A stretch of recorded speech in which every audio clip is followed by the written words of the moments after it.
NTA International News. As Nigerians in Cairo, Egypt celebrate country's 54th independence, New York Times focuses on Nigeria's place. For praise for Nigeria, advises citizens to keep faith. Towards boosting food production and processing, Anambra State Government Federal Ministry of Agriculture.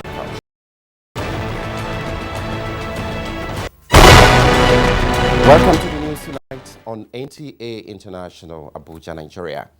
Chinedu Obike. President Goodluck Jonathan has assured the international community that Nigeria will remain politically stable and united after the 2015 general elections. The president gave the assurance while meeting with the new ambassadors of Spain, Finland, Ireland, and Ghana, who presented him with their letters of credence. State House correspondent Shegu Lawale reports. President Jonathan, while receiving letters of credence from the new ambassadors, reiterated his administration's commitment to ensuring that the 2015 elections are free, fair, and credible as they can possibly be, as he recalled international commendations received by the country for the conduct of the 20. President Jonathan urged the new ambassadors of Spain, Finland, Ireland, and Ghana to strive to further enhance trade and economic relations between Nigeria and their respective countries. The new ambassadors promised to do their utmost best to strengthen bilateral relations between their countries and Nigeria during their tenure in Abuja. Update acts. The meeting enables members of the Security Council to deliberate on a regular basis and review operations of the various security outfits in the country. In the State House, NTA News. The New York Times, in its front page of yesterday, celebrated Nigeria's unique and successful effort in ridding Africa's largest population of the threat of the Ebola virus. The article set the tone for the 54th Independence Anniversary celebration in Canada. Joy Usiago has the details. The front page of the New York Times had a headline titled, "A Real Success in Ebola Fight as Outbreak Subsides in Nigeria," written by Donald McNeil on the 1st of October 2014. With quick and coordinated action by some of its top doctors, Nigeria, Africa's most populous country, appears to have contained its first Ebola outbreak, the United States Center for Disease Control and Prevention said Tuesday. As the epidemic rages in many other countries, Nigeria is the only country to have a major urban outbreak, with hundreds of potentially infected beat it back. That's the New York Times. Nigerians and members of the diplomatic community in Canada celebrated the resilient spirit of the nation at 54, despite the challenges that have shaped the narrative out of Nigeria in the last few months. The Canadian government is consistently supporting Nigeria to confront the experience of terrorism, which the Canadian Prime Minister Stephen Harper described as the existential struggle of our generation. It's really an honor and a privilege for me to participate in this evening's celebrations, along with the New York Times article. The number of Canadian companies doing business in Nigeria is growing and has tripled recently. Nigeria's Deputy High Commissioner to Canada, Ambassador Charles Onyanwa, and Nigerians had earlier participated in the Nigeria flag raising ceremony from the Canadian capital city, Ottawa. Joy Usiago, NTA News. Still on a happy note, the Nigerian community in Egypt converged on celebrate the realization of the self-determination dream of 1st October. Waziri Zayan was there for NTA News.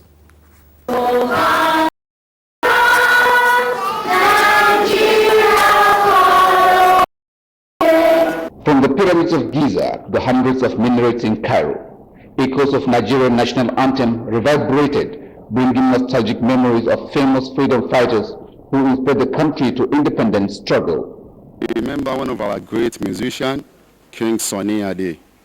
Na sang Nigeria yi ti gbogbo wa ni. I remember Chief Osita Osadebe, and I remember a song of his. The title of the song is One Name Ebezina. I remember late Mama Shata. There is a song he sang about, like he was saying, Nigeria, Any Jaha Jaha. Some Nigerians recall talented indigenous singers folk music into commemorative songs that became symbols of the country. Drama and exhibition of traditional items, each depicting vivid lifestyle and history from the over 250 ethnic groupings, form central part of the day's observance. Variety, style, symbols, dreams and aspirations are also depicted through indigenous ceremonial cuisines, whose aroma shift attention from Nigeria's past challenges towards its hopeful future. Message to Egypt, Senator Raul Ganaguba. And Nigeria and Egypt has grown so much in terms of our diplomatic relations and cordial relations. In a rare show of solidarity, traditional troops from Egypt meet Nigerian dancers step for step, beat to beat, and color to color.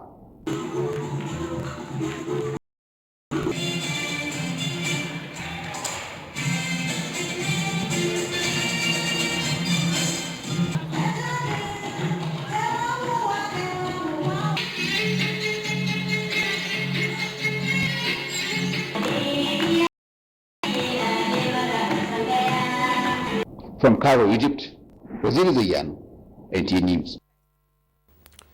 And still on back home, youth in the Federal Capital Territory, Abuja, Wednesday joined their counterparts all over the nation to mark the 2014 Independence Day. Adebola Brooks Lane Sunday, who went around the town, reports that peace for all as they paraded in.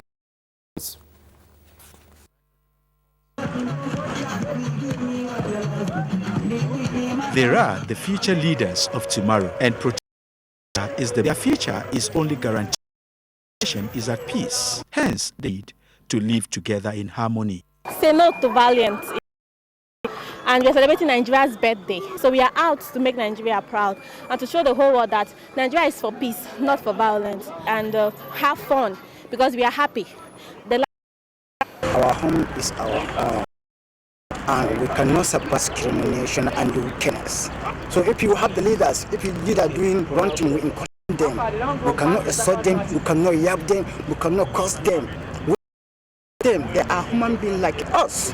October 1st of every year is the day Nigerians celebrate their independence from Britain.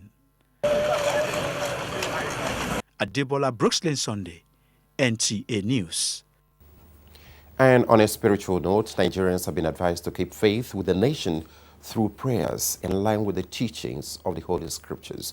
Former Head of State General Yakubu Gowon started this at a session for Nigeria as it clocks 54 years of independence. Ruben Okala reports. Praise unto the Lord. Make a noise.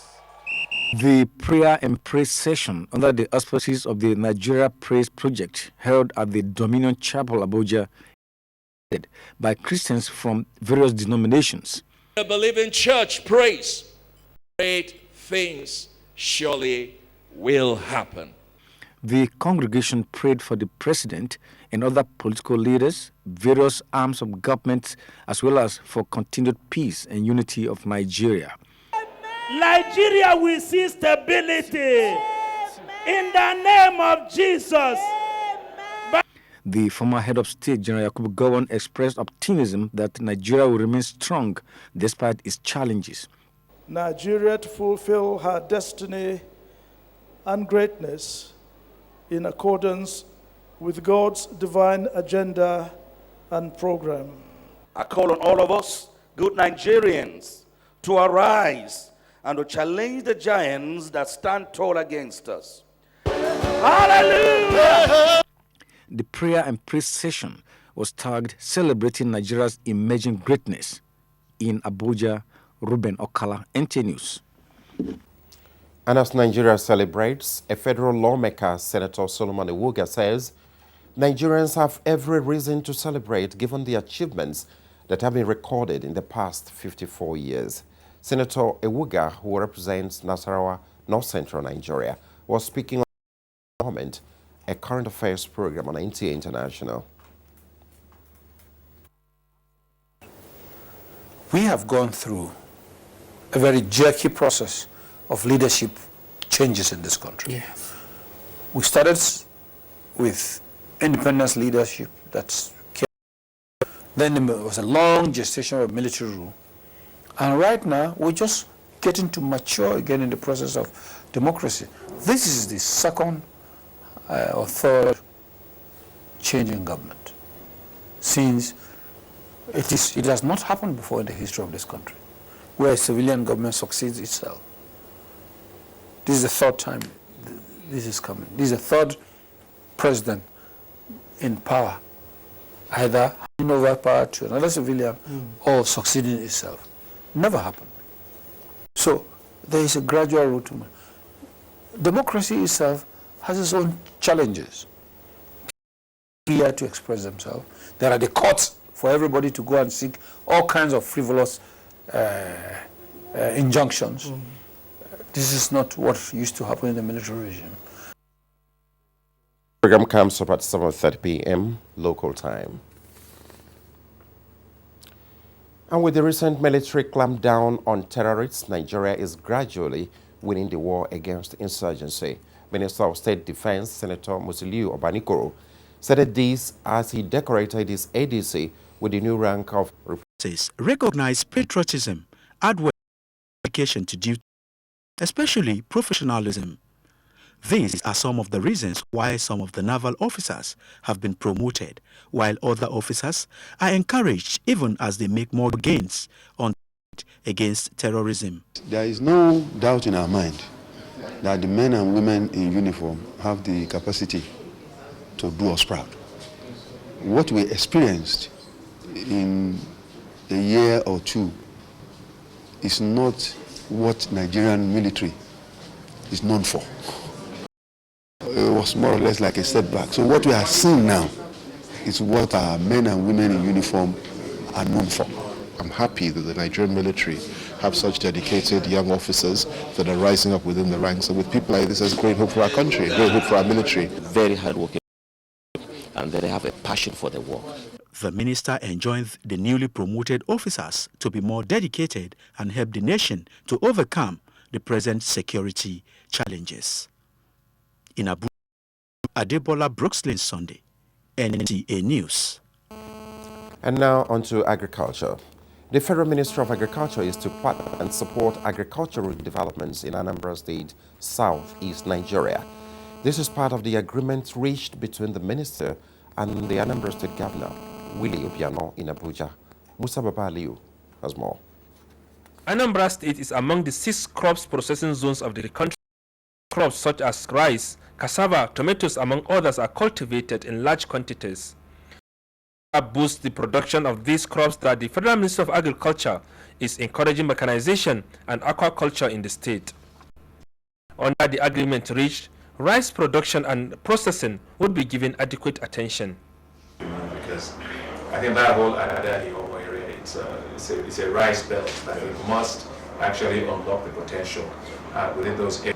I believe in less than 1% in fish production, but the challenge is the fingerlings. You know, I have also the ambition to be one of the largest producers of fingerlings in Southeast. Meanwhile, the Federal Ministry of Agriculture has commenced training for master bakers % high-quality cassava flour in the south of the country. If we can get up to 20%, means we have saved $200 million. And that would be a lot of creation for diverting this money into research and further addition of value and use of cassava products. In Abuja, Musa Baba Ali, NTA News. And the Federal Ministry of fine-tuning agreement with the African Development Bank for enhanced capacity building of personnel within the correspondent Joseph Orok has details. The power sector in Nigeria has in recent times witnessed reforms. We saw the successful privatization of the different components of the sector for improved productivity. The range of manpower, the Ministry of is collaborating with African Development Bank for a $150 million capacity development program. The Minister of State for Power, Mohammed Wakil, said though critics did not give the privatization of the sector a chance, the gains so far recorded have made it imperative to strengthen the skills of personnel to meet up with the new challenge. We are the shock absorber now for, especially the GENCOs, the DISCOs, because we are there always to solve the teething problems here and there, intervention, policy, direction. So for you to have that, you have to equip yourself in terms of capacity. African Development Bank's resolve to sustain the support to the power sector, Barbara Barongi commended the federal government for giving a comprehensive reform to the sector. We also note that since the GENCOs and DISCOs were handed over to the there has been a growing interest in domestic private investors, but also international investors. It has also led perhaps to a new discussion on how can we support public-private partnerships for infrastructure development, particularly in the power sector.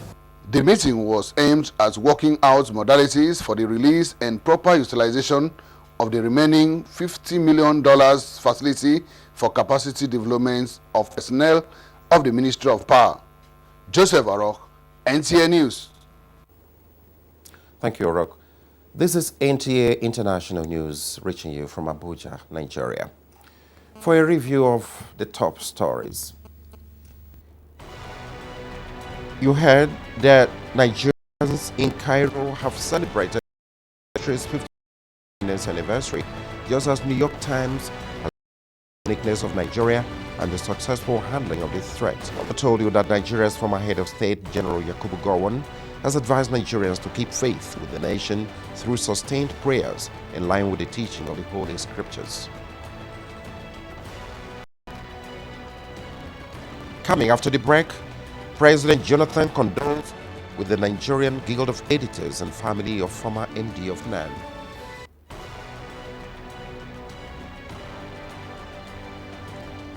And more groups endorse President Jonathan ahead of the 2015 election. Stay tuned.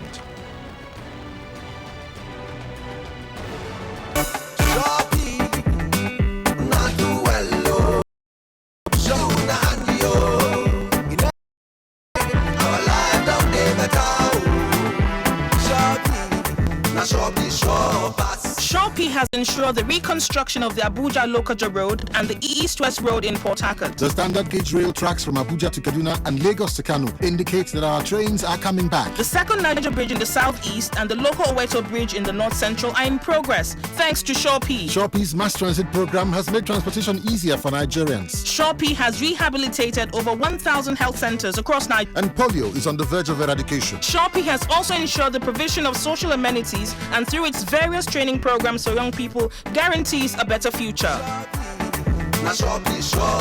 Shopee, delivering service with integrity.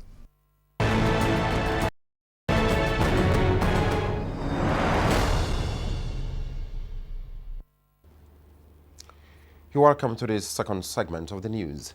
President Goodluck Jonathan has condoled with the Nigerian Guild of Editors and family of the former managing director of the News Agency of Nigeria, Mrs. Remi Oyo, over her death.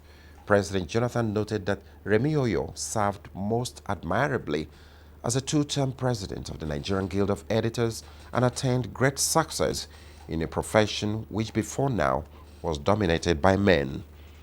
In the condolence letter signed by the Senior Special Assistant to the President on Media, Ruben Abati, Dr. Jonathan prayed the Almighty to comfort her family and grant her soul eternal rest.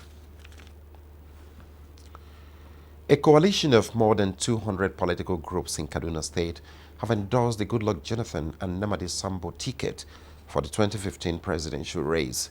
Similarly, the Ramalan Yero and Nuhu Bajoga ticket in the 2015 gubernatorial election in Kaduna State have received the blessing of the people. The various groups' leaders commended President Jonathan and government's transformational program to touch the lives of Nigerians.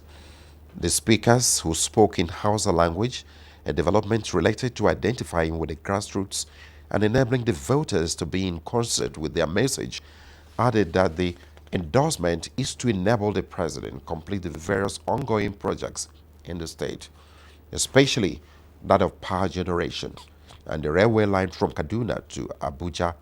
The event, which took place at the Umaru Musa Yar'Adua Auditorium of the Murtala Square in Kaduna, was attended by party stalwarts and various political groups across the state.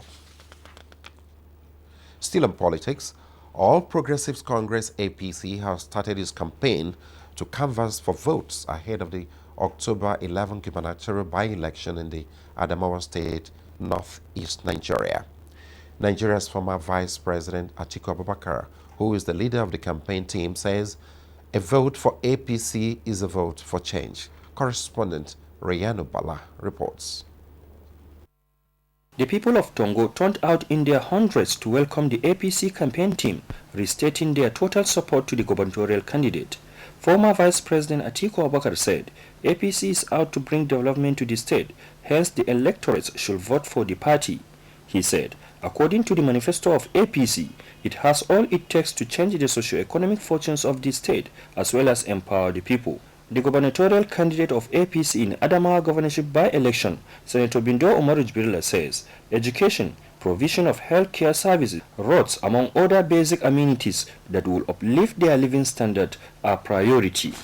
Bindo Umaru Jibrila also promised to emancipate them from the shackles of poverty and underdevelopment through result-oriented policies and programs.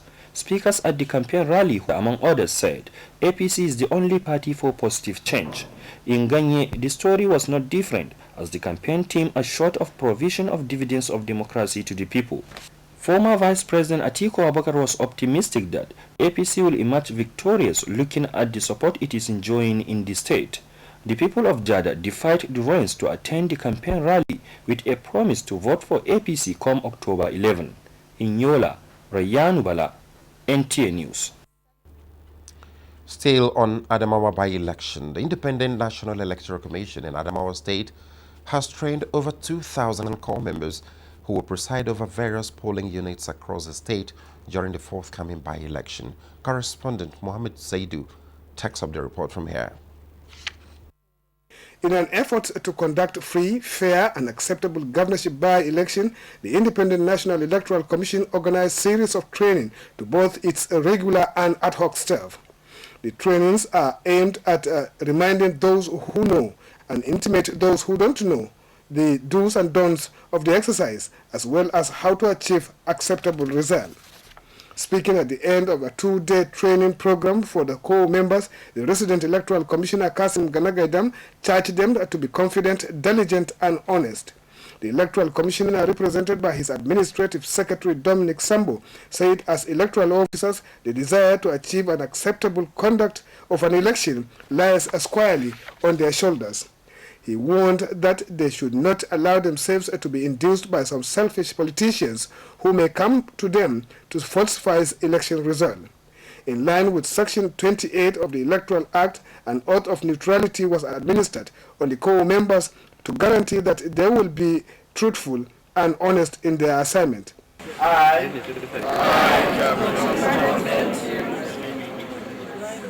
of member. That.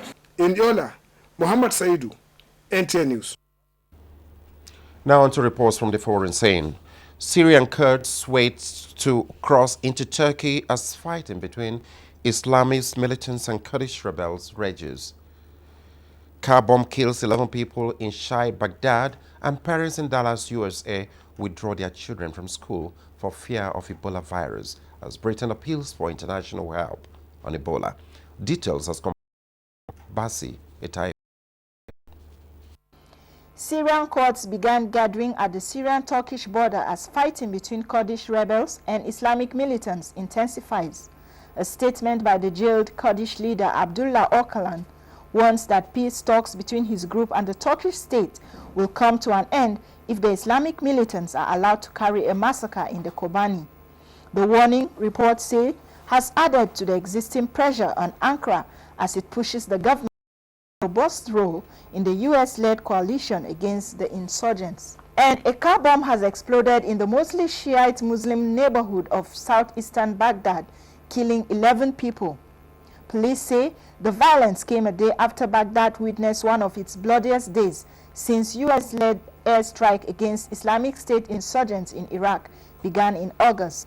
The explosion, which they noted wounded 27 people, occurred near a local market. The British Foreign Secretary Philip Hammond has stressed the need for Ebola virus case to take the center stage in the London conference as the situation has become a world issue. We're at a tipping point in the management of this Ebola outbreak. More than 20 countries coming together here, and we're hoping that the commitments and the pledges that are... Patient diagnosed with the deadly virus in the United States. Texas health officials say up to 18 people, including 5 children, had contact with the Ebola patient after he traveled to the United States from Liberia in late September. And weather update is next.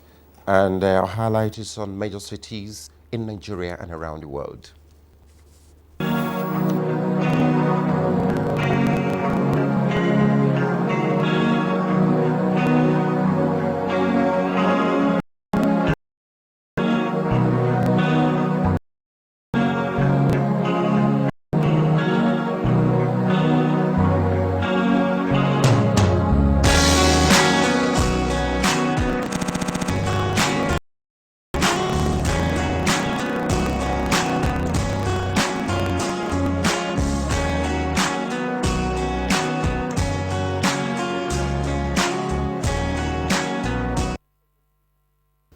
And that's it from here. Thanks for being there.